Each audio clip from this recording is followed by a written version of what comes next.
Hello दोस्तों, आइए हम आज गतिशीलता संक्रमण सिद्धांत की व्याख्या करेंगे और जानेंगे कि गतिशीलता संक्रमण सिद्धांत क्या है, प्रवास संबंधित इसके विचारधारा क्या थे, इसमें जेलेंस्की महोदय ने क्या कहा है, मोबिलिटी ट्रांजिशन थ्योरी जो कि प्रवास का अंतिम सिद्धांत होगा और बहुत ही महत्वपूर्ण सिद्धांत है। ये 1971 में आया। आपने अगर मेरा पिछला वीडियो डेमोग्राफिक ट्रांजिशन थ्योरी देखा होगा तो उसमें आपको 5 अवस्थाओं के बारे में विलेकर महोदय ने बताया है और लोगों ने 3 अवस्थाएं माना है और कुछ लोगों ने 4 अवस्थाएं मान के जनांकी संक्रमण सिद्धांत की व्याख्या की है जो कि जनसंख्या से संबंधित है। और अगर उस सिद्धांत को अगर आप समझ गए होंगे तो उसी पे सिद्धांत मोबिलिटी ट्रांजिशन थ्योरी भी उसी पे आधारित है और उसमें 5 अवस्थाओं को विलेकर महोदय ने 5 अवस्थाओं में बांटकर विलेकर महोदय ने ट्रांजिशन थ्योरी की व्याख्या की है। तो जेलेंस्की महोदय ने भी 1971 में गतिशीलता संक्रमण सिद्धांत की इनका जो आया, इसमें 5 अवस्थाओं को माना गया है जो कि जनांकी संक्रमण सिद्धांत के अवस्थाओं पर आधारित है।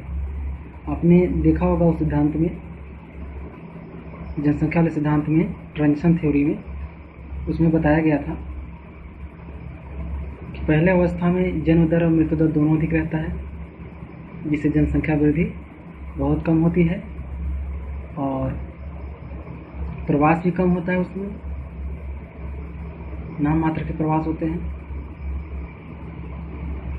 और आर्थिक पिछड़ापन, गरीबी, महामारी, स्वास्थ्य सुविधाओं का अभाव, औद्योगिकरण, नगरीकरण का अभाव, ये पहली अवस्था ट्रांजिशन थ्योरी की पहली अवस्था की विशेषताएं हैं। और आज हम यही विशेषता मोबिलिटी ट्रांजिशन थ्योरी में भी देखेंगे।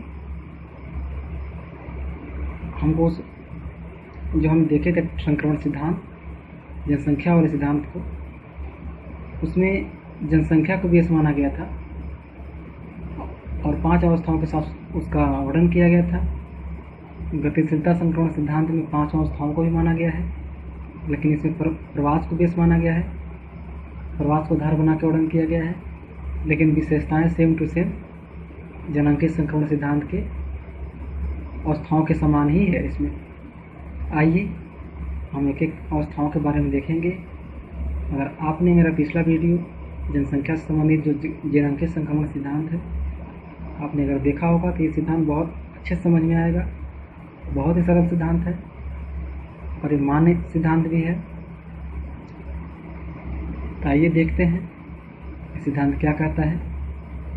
प्रसिद्ध जनसंख्या भूगोलविद जेलेंस्की ने सन 1971 में जनसंख्या के प्रवास से संबंधित एक सिद्धांत प्रस्तुत किया जिसे गतिशीलता संक्रमण सिद्धांत के नाम से जाना जाता है। इसके अनुसार जनसंख्या प्रवास की प्रवृत्ति जनांकी संक्रमण की अवस्थाओं से काफ़ी समानता रखती है। वास्तव में प्रवासी निर्णय या व्यवहार और जनांकी परिवर्तन अवस्थाओं दोनों ही औद्योगिकरण, नगरीकरण, प्रौद्योगिकी में होने वाले परिवर्तन आदि से प्रभावित होते हैं। इन्होंने बताने का प्रयास किया है कि जैसे जैसे नगरीकरण, औद्योगिकरण होता जाएगा वैसे वैसे जनसंख्या का जन्म दर भी प्रभावित होता है, इसकी अवस्थाओं में परिवर्तन होते हैं और इस गतिशीलता संक्रमण की भी अवस्थाओं में परिवर्तन होते हैं जैसे जैसे औद्योगिकरण और नगरीकरण, प्रौद्योगिकी का विकास होता जाता है। जेलेंस्की ने जनसंख्या स्थानांतरण के 4 क्रमिक प्रकार बताए हैं। जेलेंस्की महोदय ने हस्तांतरण, जनसंख्या जो हस्तांतरण है उसके 4 प्रकार बताए हैं। पहला है अंतर्राष्ट्रीय प्रवास। अंतर्राष्ट्रीय प्रवास के माध्यम से जनसंख्या का हस्तांतरण होता है। दूसरा इन्होंने बताया है प्रादेशिक प्रवास, जो कि किसी एक देश के अंदर ही एक स्टेट से दूसरे स्टेट, एक राज्य से दूसरे राज्य में प्रवास होता है। और ग्रामीण से नगरीय प्रवास, तो आप जानते हैं ग्रामीण से नगरीय प्रवास रोजगार का सबसे बड़ा उदाहरण कह सकते हैं कि रोजगार के अवसर की तलाश में लोग ग्रामीण से नगरीय क्षेत्रों में जाते हैं। स्वास्थ्य सुविधाएं और शिक्षा ग्रहण करने के उद्देश्य से भी, उच्च शिक्षा ग्रहण करने के उद्देश्य से भी ग्रामीण के बच्चे शहरों में जाते हैं। अंतर्राष्ट्रीय प्रवास जो होता है वो एक देश से दूसरे देश के लिए होता है। वहाँ के लोग आते हैं हमारे देश में, हमारे देश के लिए वहाँ जाते हैं। तो अंतर्राष्ट्रीय प्रवास आप जान रहे हैं, एक महाद्वीप से दूसरे महाद्वीप या एक देश से दूसरे देश में भी होता है। प्रादेशिक प्रवास जो है एक देश के अंदर होता है, एक राज्य से दूसरे राज्य। ग्रामीण से नगरीय तो आप जान ही रहे हैं। अंतर नगरीय भी होता है और अंतर नगरीय भी होता है। अंतर नगरीय का मतलब एक नगर में ही इस कोने से उस कोने प्रवास करना या इस छोर से उस छोर जाना। जैसे मुंबई कह सकते हैं, मुंबई बहुत बड़ा सिटी है, तो उसमें इस कोने से उस कोने जाना या इस क्षेत्र से उस क्षेत्र में जाना बहुत बड़ा क्षेत्र है, रीजन कह सकते हैं। और अंतर नगरीय प्रवास जो होता है एक नगर से दूसरे नगर को होता है। तो इन्होंने 4 प्रकार के प्रवास बताए हैं। जनसंख्या हस्तांतरण के 4 प्रकार बताए हैं। पहला अंतर्राष्ट्रीय प्रवास, दूसरा प्रादेशिक, तीसरा ग्रामीण से नगरीय प्रवास और चौथा अंतरनगरीय या अंतरनगरीय प्रवास। आशा करते हैं आपको ये चारों प्रकार समझ में आ गए होंगे।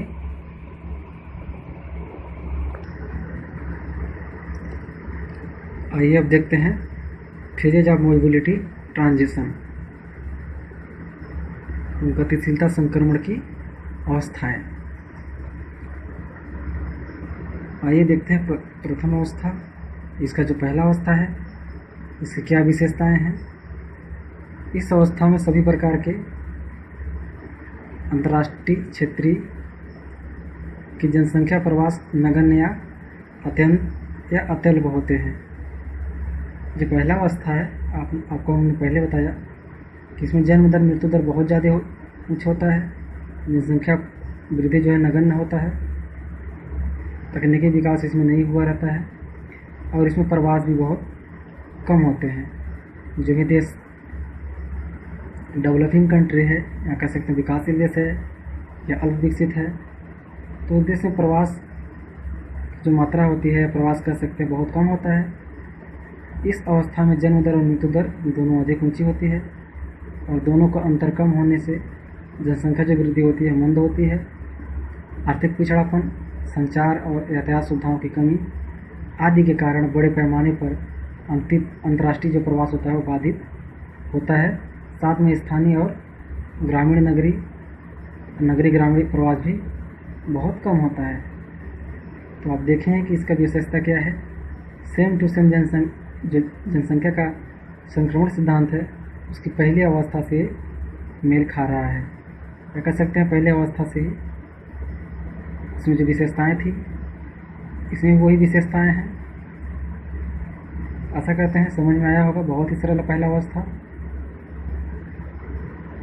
आइए दूसरा अवस्था देखते हैं।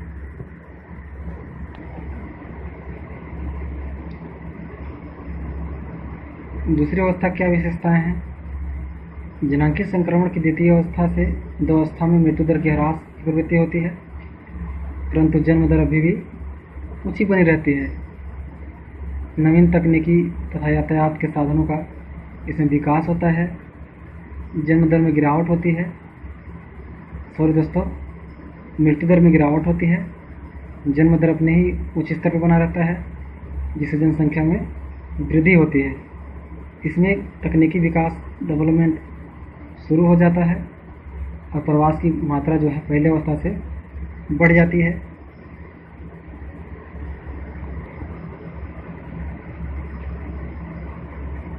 आइए देखते हैं संक्रमण की अवस्था में लोग एक देश से दूसरे देश के लिए, बसे हुए क्षेत्रों से नए सीमांत क्षेत्रों के लिए, ग्रामीण क्षेत्रों से नगरों के लिए और छोटे नगरों से बड़े नगरों के लिए स्थानांतरण करते हैं या प्रवास करते हैं। जैसे इसका उदाहरण है 17वीं से 19वीं शताब्दी तक यूरोपीय प्रवास। आप जानते हैं कि सबसे बड़ा प्रवास था 17वीं से 19वीं शताब्दी। 200 वर्षों में जो यूरोप से प्रवास किया गया, जो अंग्रेजों द्वारा प्रवास किया गया, विभिन्न देशों द्वारा लोगों ने प्रवास किया, बाहरी क्षेत्रों में गए जो कि 17वीं से 19वीं शताब्दी में किया गया प्रवास था। दूसरी अवस्था की विशेषता बता रहा एग्जाम्पल है आपके सामने। और एक है अमेरिका सीमांत क्षेत्र में होने वाला प्रवास। 19वीं शताब्दी में अमेरिका के आंतरिक देशों में प्रवास हुआ, जैसे पूर्वी क्षेत्रों से पश्चिमी क्षेत्रों में प्रवास हुए। इसका भी एक उदाहरण है। दूसरी अवस्था है वो जननांगीय संक्रमण की दूसरी अवस्था से काफ़ी समानता रखती है, और जो उसमें विशेषता था इसमें भी विशेषता वही है। इसमें जन्म दर अपने उच्च स्थान पर बना था। इस अवस्था में भी वही विशेषता बता रहा है कि इसमें भी जन्म दर ऊँची रहती है, मृत्यु दर में ह्रास होता है। तकनीकी डेवलपमेंट पहले की अपेक्षा इसमें ज़्यादा होता है। धीरे धीरे विकास में आगे देश बढ़ता है, और इसमें जो प्रवास होते हैं अंतर्राष्ट्रीय प्रवास भी जारी शुरू हो जाता है, पहले की अपेक्षा ज़्यादा तेज़ी से बढ़ता है। और नगर से नगर में, गांव से गांव में प्रवास होता है।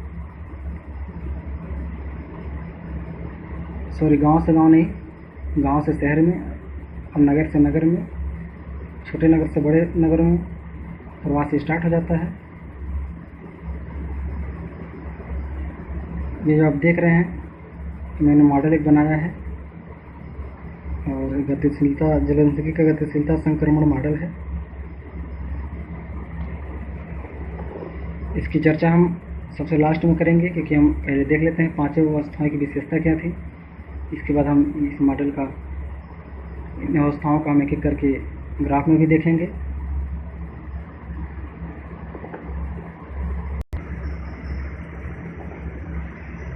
आइए दोस्तों तीसरी अवस्था देखते हैं।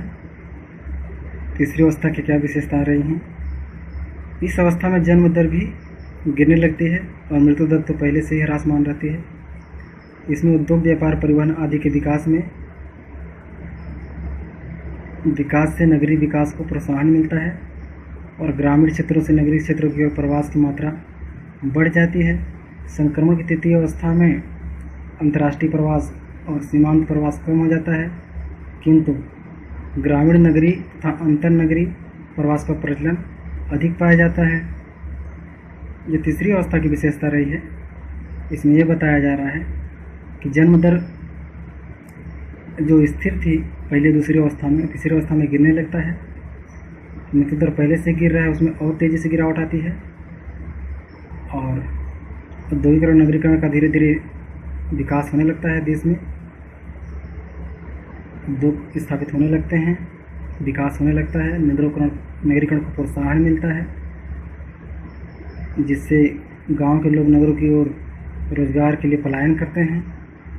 गांव से शहर की ओर प्रवास होता है। इसमें अंतर्राष्ट्रीय प्रवास तो स्टार्टिंग इस अवस्था में बढ़ता है, लेकिन लास्ट स्टेज में इसकी लास्ट जो चरण है, तृतीय अवस्था की लास्ट फेज, इसके भी फेज होते होंगे, लेकिन लास्ट में इसमें आप देखेंगे ग्राफ के माध्यम से तो इसमें गिरावट होती है। इसमें सबसे अधिक अंतरनगरीय प्रवास और अंतरनगरीय प्रवास ज़्यादा होता है। तीसरी अवस्था की विशेषता रही। आइए देखते हैं चौथी अवस्था में। चौथी अवस्था जो है उसकी क्या विशेषता है।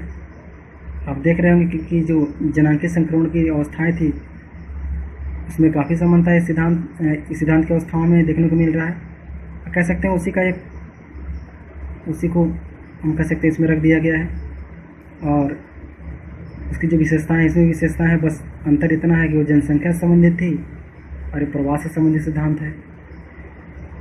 उसके जन्मदाता ये कह सकते हैं, उसके जो प्रतिपादक थे बहुत सारे हैं। थॉमसन सबसे पहले तो नोटिस्टिन महोदय ने ही दिया था उस सिद्धांत को। इसके बाद बहुत से आए, डाल्टन और रॉबिन्स, कार्ल सैंडर्स, तो उसमें बहुत से लोगों ने मिलकर उस सिद्धांत का प्रतिपादन किया, संशोधन भी किया, लास्ट में क्लार्क महोदय ने। लेकिन इसके सिद्धांत के जो प्रतिपादक हैं वो जेलेंस्की महोदय ही हैं। आइए चौथी अवस्था देखते हैं।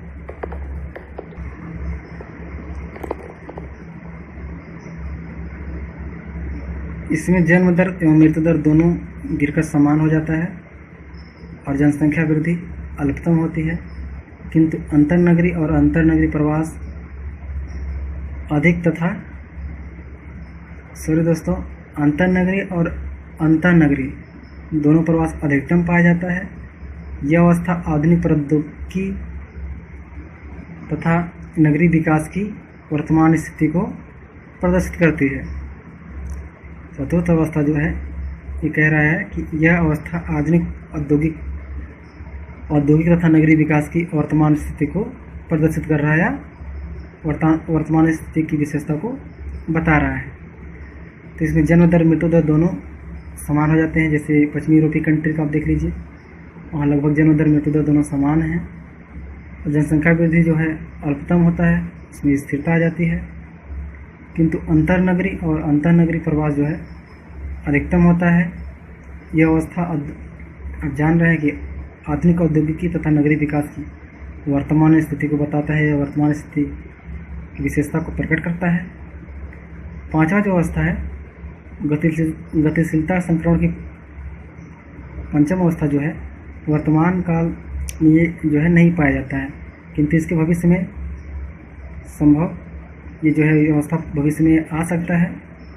और इसके लक्षण जो हैं आप देख रहे होंगे कि पश्चिमी यूरोप के कुछ देशों में देखने को मिल रहा है, जिसमें मृत्यु दर जन्म दर घटकर मृत्यु दर से भी नीचे आ जाता है और जनसंख्या ह्रास की अवस्था में पहुंच जाता है, जिससे जनसंख्या में ह्रास होगा। इससे जनसंख्या में कमी आ जाएगी। ये पांचवी अवस्था की विशेषता है।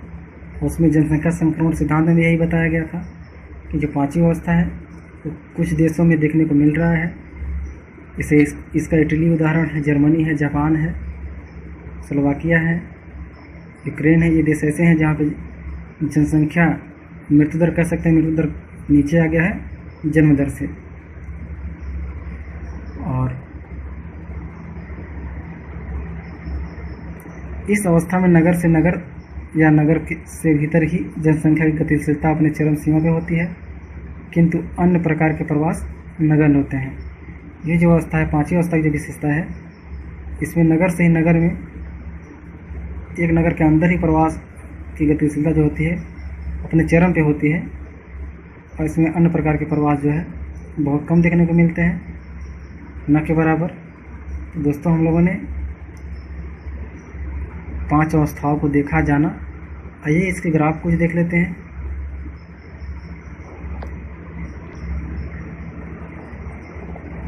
दोस्तों चाहे तो आप स्क्रीनशॉट ले सकते हैं और इसे और अच्छे से समझ सकते हैं।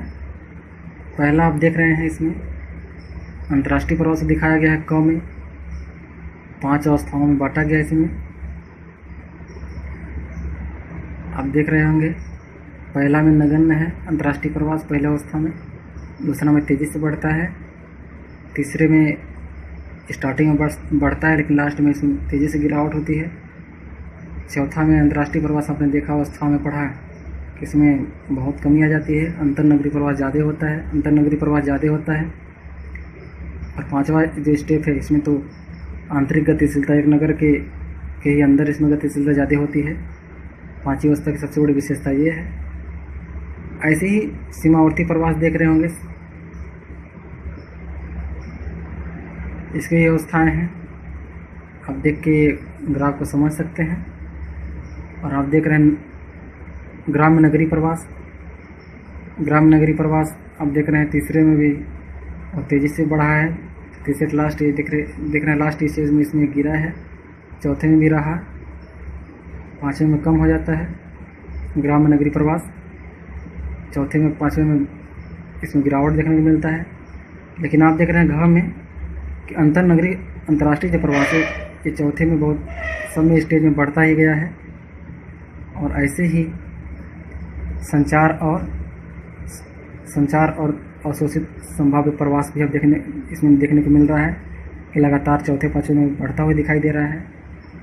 दोस्तों आशा करते हैं ये सिद्धांत समझ में आया होगा और आप इसका स्क्रीनशॉट ले लीजिए। तब तक के लिए हमें इजाज़त दीजिए, अगले वीडियो में मिलते हैं। नमस्कार, धन्यवाद, जय हिंद।